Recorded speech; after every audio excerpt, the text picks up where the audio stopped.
Hey, this is David Plotz, CEO of CityCast. CityCast is hiring a director of finance. And because you're listening to this, I thought you might be a great candidate for the job, or you might know a great candidate for the job. CityCast is a national network of daily local podcasts and newsletters. And as our director of finance, you would develop our finance strategy and lead finance and accounting. CityCast is growing super fast, and we are changing local media in the US. And as our first finance director, you'd work directly with me to make CityCast an amazing and innovative and fiscally sound business. The job is remote. You could be anywhere in the US, and we're offering a competitive salary, great benefits, and a fantastic set of colleagues.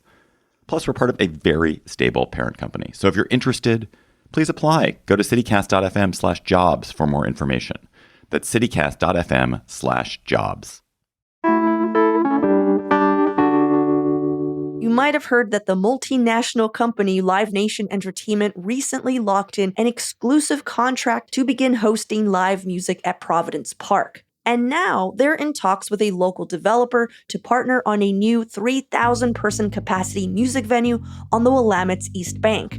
Now, though a waterfront music venue might sound freaking awesome, local music advocates, including venue owners, are worried that this might mean the end of independent music in Portland.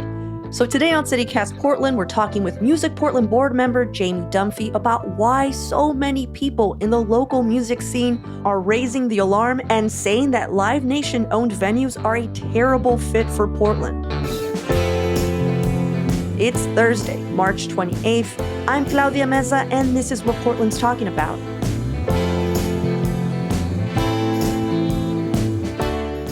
Why is everyone up in arms about Live Nation? Well, Live Nation has spent the last number of decades consolidating power and growing into the largest entertainment monopoly that exists. And Portland is the last independent music city in America. We are the only major music city that does not have a Live Nation-owned music venue. We are proud of the fact that we are the largest independent music scene, and Live Nation has been targeting Portland for over a decade, trying to come in and build a venue here. And they recently, about a year ago, announced plans to build a 3,500-person music venue along the Willamette River in the Central East Side. Yeah, but isn't that the only way we're going to get Beyonce and Taylor Swift to come back? There is absolutely a market gap here. Portland has venues that can hold small emerging artists, medium developing artists, and artists at the height of their career. We do not have a lot of spaces in between. We don't have anything from about 3,000 to about 6,000 people. So Portland needs new infrastructure, and we need that kind of vibrancy in order to make sure we have the entire spectrum of talent and musicians coming to Portland. But Live Nation doesn't operate in a way that supports the entire spectrum. Live Nation really prioritizes their artists, and they do not have any space for local competition. They're a business first, and they have a proven track record of coming into independent music scenes and absolutely decimating the local competition. And that's why Portland is up in arms about this. We absolutely want Taylor Swift and Lizzo and Beyonce to come to Portland, but we want that to be with us, not to us. Yeah, you keep saying that they come through and decimate. Like, what do you mean by that? Like, how does Live Nation tend to work through local music ecosystems? Yeah, I've spent the last 9 months or so talking to musicians, venue owners, and promoters in music cities across the country. And in cities like Chicago, Des Moines, Nashville, Austin, Milwaukee, Wisconsin, Live Nation has a playbook. They come in, they use their enormous capital position, their ability to demand their exclusivity with contracts, their infrastructure with Ticketmaster, and they start getting a foothold into a local market. They start getting exclusive agreements to be able to promote shows in publicly owned stadiums. They get exclusive rights to develop along a riverfront in a major city on a piece of publicly owned land. They start buying up smaller venues, even with the intention of specifically closing them to reduce competition. They put local artists into exclusivity and proximity contracts. And it directly impacts the ability of the local independently owned music venues and the local independent musicians to actually support their own careers. It is a pretty standard business textbook, but it's not happening in the rest of the music industry. So Live Nation is unparalleled in terms of their monopoly power and the way that they use really unscrupulous business practices to completely control independent music markets. Yeah, so let's talk about what they're planning for Portland. Because all I heard was, hey, the Providence Park deal, which I was just like, cool, hooray, somebody's doing something, you know? But then I heard about like, oh, they want to buy this new venue on the Central East Side. Can you kind of explain both deals or like both propositions so someone who just walked into the dilemma right now understands what's going on? Yeah. The first step is that they work with a sports team to get exclusive rights to produce stadium concerts in a publicly owned stadium. As folks likely know, Providence Park, where the Timbers play, is a publicly owned stadium that is used by the Peregrine Sports and the Portland Timbers. They recently announced that there will be a series of 8 concerts coming back to Portland in the stadium, which is phenomenal. Stadium rock has been absent from Portland for decades. Live Nation is the only organization right now that had the capital on hand to be able to offer to pay for all the infrastructure upgrades. There were local promoters who were actively in negotiation with Peregrine Sports to try and get access to that same stage space. But Live Nation was able to use their enormous size to take over that contract. So now there will be 8 stadium concerts coming to downtown Portland, which is phenomenal. But all of the profits from that will be siphoned out of our community to Live Nation, who does not have a footprint here yet. Mm-hmm. The other side of it is an announcement that came a little over a year ago. There is a development happening in the Central East Side to redevelop 3 vacant blocks along Water Avenue. These are the blocks that are immediately north of the Hawthorne Bridge. They're called the ODOT blocks. The proposal, as of right now, is for one full city block to be a 3,500-person music venue that is owned and operated by Live Nation. This piece of land is owned by Prosper Portland. Prosper Portland is the city's economic development agency. So this is a public piece of land. And Prosper Portland is actually going to be retaining ownership of the dirt underneath the venue for 100 years. What? They will be receiving $130,000 a year in lease payments for the right to have this music venue on this, which is not an enormous amount of payment, but that is a steady stream of income that is going to be coming back to the city because of this music venue. We do not have a 3,500 capacity music venue in the city right now. Mm-hmm. The infrastructure will be phenomenal. We just don't want Live Nation as an operator because they have shown over and over again who they are. So that is the proposal as of right now.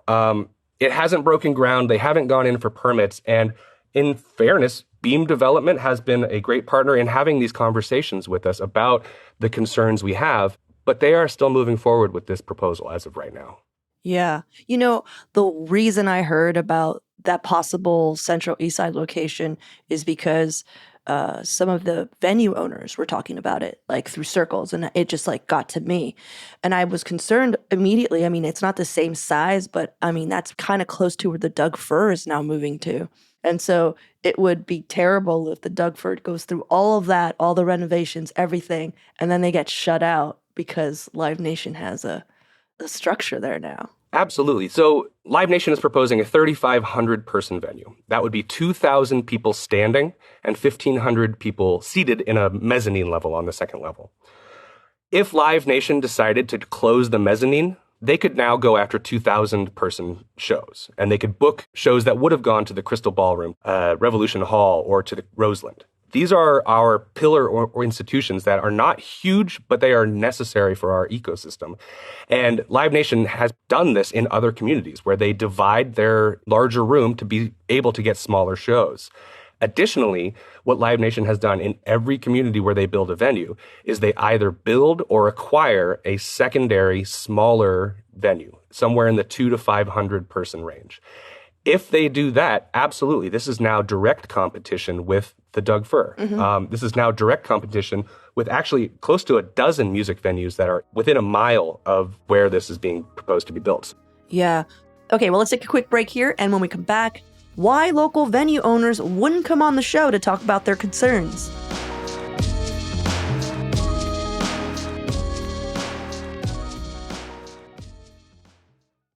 So let's talk about these local venue owners because they're really worried about this. Like, why aren't they speaking up more? Like, I would imagine there's a lot of them. They're really obviously very well organized. And this is crazy. We actually tried to get some on so they could speak to us, and they pretty much refused. They were just like, hey, man, we cannot talk on this for political reasons. So, like, why are they so scared to speak up? Live Nation is already operating here in Portland. And Live Nation also uses Ticketmaster. And Ticketmaster has exclusive agreements with a dozen venues in the city as well. If these music venues start speaking out against this corporation, Live Nation has demonstrated in other communities that they will simply not put those shows in their venues anymore. Live Nation is actively vindictive about people who are talking about them. And I can tell you that representatives from Live Nation have been talking about me. I'm not a music venue owner. I'm not even an active musician anymore. I have been doing this because I care about this city, and I was a musician throughout my career. And I have been trying to lead the efforts because I'm disconnected from this, because I don't have any sort of financial institution, but I deeply care about this issue. And so I've taken this on, and the Music Policy Council has taken this on. We're the only ones who can right now. Live Nation has absolutely controlled the dialogue on this, and they are controlling the players who are already hurting. No music venue is doing well in this city, and if they were to lose additional business because of this vindictive corporation, that would be the end of those music scenes as well. Yeah. I mean, is LA like a Live Nation place? Yeah, absolutely. Okay. So here's the deal. And this is, I'm just going to because, I've also come from the music scene. The music scene's going to survive no matter what. I'm just going to say it, Jamie. What's not going to survive are venues, because musicians will always find a place to play. They'll even start their own venues. You know what I mean? And they're going to be raggedy and weird, and they're going to be shut down by the fire station. But what I'm saying is, I'm not worried about the music scene. What's not going to survive are these medium to small business owners. And I just want to clarify that, because I feel like sometimes with advocacy, it could just blow up and it's no more music in Portland. It's no, there's going to be music in Portland. Holocene isn't going to shut down. There's still going to be dance nights. Because I grew up in LA, and dang, we had a good ass music scene. Sure. We had this smell. We had, if anything, what it does sometimes is it pushes these really interesting venues to show up. Because here's something we have been missing, Jamie. We don't have any all ages venues. So I'm just being the other guy. And I will say, I completely disagree with you. All right, tell me why. I will point by point tell you why. The city of Portland right now has more music venues and more professional musicians than the cities of Austin or Nashville. If you looked at it 5 years ago, that was not the case. The number of music venues, you're absolutely right. The competition among the built environment is number one. But the competition among musicians is number two. Part of the problem that you are seeing, the lack of all ages music venues, for example, is not based off of business practices. Partially, it's based off of regulation. The OLCC makes it almost impossible for an all ages music venue to be able to be licensed in any sort of legal way. And the real estate practices that have been happening in our community are making it impossible for those spaces to exist. And additionally, the increased density that's happening in this community means that it's harder for those places that used to be a little bit punk rock to be able to be punk rock. I used to play concerts at the back of an old bike shop on Foster, and now there's a row of townhouses directly behind it. If we don't nurture the pipeline of all of the options for venues and musicians and try to be intentional about protecting what is already here, market forces will move us away from the broader music scene. And you will see that happen, and it's happening in Austin and in Nashville. Nashville has fewer than half of the number of music venues it had a decade ago. Additionally, if we don't intentionally nurture that pipeline of artists, all the way from all ages, all the way through to Beyonce, then we can't have a music scene. Because what happens with Live Nation when they come in is they don't accept new openers, they don't accept local artists, and when they do, they put proximity clauses in their contracts. This has happened repeatedly. I've talked to a number of artists who were invited to play a festival in Bend. That was a Live Nation festival. And they had to sign a 200-mile radius clause, meaning that for a full year after their concert, they weren't allowed to play in Portland, even though they are Portland musicians. So we need to be intentional about nurturing that. Those organic punk rock music roots of Portland, of what has been happening for the last 60 years in this city, simply cannot happen anymore. And it's what happens in every other major city. This is an ongoing problem, and it's not one that Live Nation has started, but it is one that Live Nation is absolutely going to exacerbate. So Do you think this is going to happen no matter what? I don't think that this Live Nation venue is going to happen no matter what. I think that there are two situations here. I'm not a developer, and I know that finding financing for a 3-block development is hard right now. And I know that Beam Development is trying to make this project happen. But I'm skeptical that it's going to happen in the best of circumstances. And I also don't think it's inevitable that Live Nation is going to come, even if the project does move forward. I think that if the music community organizes and if the music community pushes back hard enough, that we can make it uncomfortable for them to come here and do the kinds of things they do in every other community. I think that we can speak with one voice, we can get local artists to get on the record and care about this, and we can get elected officials on the record to care about this as well. We could maybe set the terms by which Live Nation comes here. They've already conceded to a number of things, in fairness, and we want them to concede to a few more things. What have they conceded to? So the Keller Auditorium had a specific concern. The Keller Auditorium is about 3,200 people, and this new music venue is about 35. The Keller is, however, a fully seated venue. They have infrastructure chairs, and there are basically telescoping chairs, kind of like the old high school bleachers where they would sort of fold into the wall. There are chairs that can be folded out and make this new Live Nation venue into a seated venue. And the Keller was worried that if they had proper seats, that would directly compete. So to Live Nation's credit, they said in writing, they were not going to install any sort of chairs for the main 2,000 body area of their venue. So that's great. That is a concession. They also said on the record, though I am skeptical of this, that they were not planning to subdivide their venue and go after the 2,000 cap shows like I was mentioning. They've said that in other cities. They've said that in Houston, and they said that in Austin, and then they did it. They did say it on the record in front of the mayor's office. So I'm going to hold them to that. And there are a couple of other things that we would love to see that would maybe make us feel more comfortable to have Live Nation come here if they are going to come here. But my preferred option is we do want a venue, and we have interested parties in this city right now who are actively putting together an offer to try and just ask Beam Development to swap Live Nation out and have it be a local option. And I would think that that would be a win for everybody. We do want that investment, but we simply want local control. And I know that there is an interest among some of the sort of bigger players in our independent music scene to try and make that happen. And hopefully over the next few months, we can make a conversation happen with Beam Development. That's cool. And if anyone's listening and they're like, fire it up, is there anything that they can do to help? The easiest way to get involved immediately is to go to musicportland.org and reach out and get in contact with us. We have a whole section of our website dedicated to what's going on about Live Nation. And come out to some events and come out to our first Monday events where we are talking about this. Well, thank you so much, Jamie. Appreciate your time and the work that you're doing behind this. I hope that these medium to small venue-sized owners are able to fight for their space, because I personally love going to Revolution Hall. It's like a little Disneyland for adults. Absolutely. I mean? Absolutely. I mean, live music in general is transformational. It's why we love this place. The buildings and the restaurants are all very nice in Portland, but we stay here because this city is interesting and there is a lot of interesting things going on. And part of our identity is that we are our own thing. But Portland is not like any other city, and we have to preserve that. It's not something that can happen organically anymore.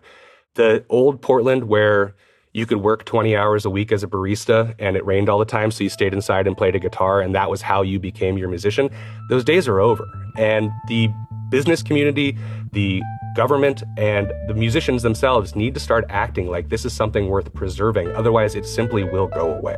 Well, thank you, Jamie. Thank you, Claudia.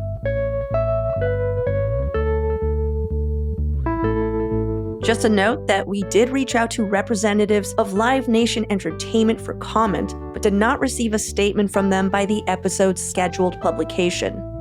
And now for some events happening this weekend. Portland Art Museum's new exhibition, Future Now, Virtual Sneakers to Cutting Edge Kicks, which features nearly 60 futuristic footwear designs, is opening this Saturday. And you guys, the pictures look so cool. Just a reminder that the museum has also brought back its first Thursday free admission day. And if you missed the cherry blossoms on the waterfront, the Wooded Shoe Tulip Festival has started and is running through May 5th. Also, the Reed College Library is hosting its very first Zine Fest to celebrate independent publishing and zine making this Saturday from 11 a.m. to 4 p.m. It features workshops and a keynote by special guest James Spooner of the graphic novel The High Desert and director of the Afropunk documentary. And just in time for Easter weekend, Kink Fest, an annual 3-day event celebrating sexual diversity and the BDSM fetish and leather communities, is coming to Portland Expo Center starting this Friday. Oh wait, you know what? Dang it, sold out. Never mind. That would have been an incredible Easter Sunday. You could have started off at Kink Fest, ended it at the Grotto. Well, maybe next year. For even more local events and news, sign up for our daily newsletter, Hey Portland. We'll throw all links in the show notes.